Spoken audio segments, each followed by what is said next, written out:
Cette émission vous est présentée par Honda, La Capitale Assurance Générale et Yamaha.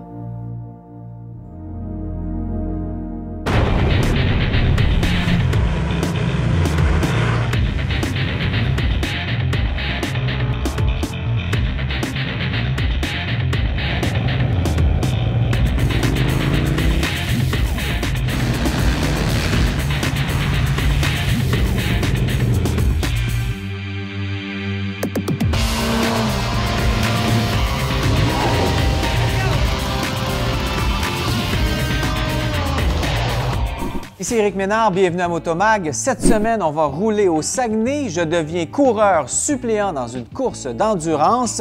On vous présente une moto vendue 85 000 $, mais tout d'abord, voici des conseils pour transporter votre moto.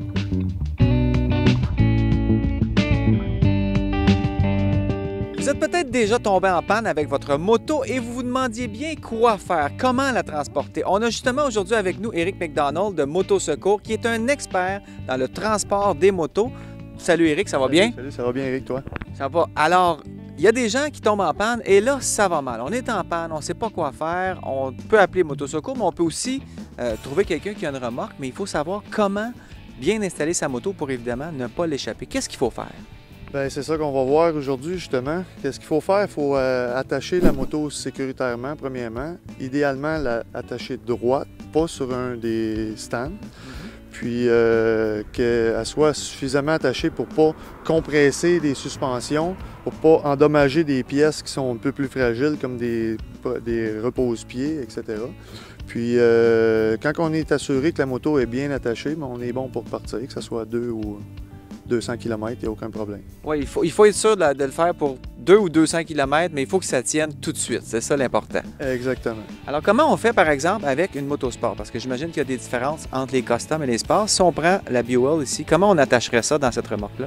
Il y a effectivement quelques façons d'attacher ça. Le principal, les motosports, le principal attachement, c'est avec un genre d'attache qu'on met sur les guidons. Et puis, sont attachés à partir de là. C'est les guidons qui tiennent toute la moto, en fait. Et on n'attache pas la roue arrière? L'arrière doit toujours être s'assurer d'être attaché suffisamment pour pas que la moto aille de gauche à droite. Mais c'est pas l'arrière qui va tenir la moto, c'est surtout l'avant. Au niveau des customs, on va attacher à partir des fourches avant. Les fourches avant sont très résistantes et puis ça permet d'attacher la moto comme il y a moins d'ailes alentour de protecteurs de fourche comme les sports. On peut se permettre de les attacher à partir des poteaux de fourche, le poteau de fourche d'en bas. Et puis à partir de là, les motos sont beaucoup plus résistantes. Ça permet de ne pas compresser les cils de fourche. Est-ce qu'il y a encore beaucoup de gens qui tombent en panne? Vous, chez Motosecours, vous en secourez combien par année? On en fait environ 1000 par année en moyenne. Selon les chiffres qu'on a des assistances routières et des assureurs, il y a environ 3000 motos qui tombent en panne par année.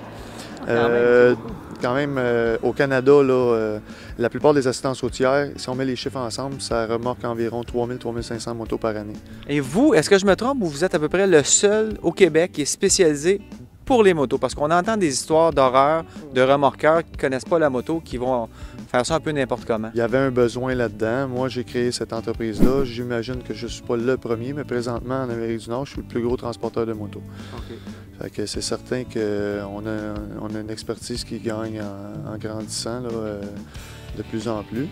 Mais les remorqueurs qui se spécialisent à faire des autos font 50 autos par semaine. Nous, on fait entre 25 et 40, 50 motos par semaine. Mais il y a une différence au niveau technique et au niveau compétence, ça c'est bien évident. Parfait. Bien, merci beaucoup et bonne continuité. Ça me fait plaisir.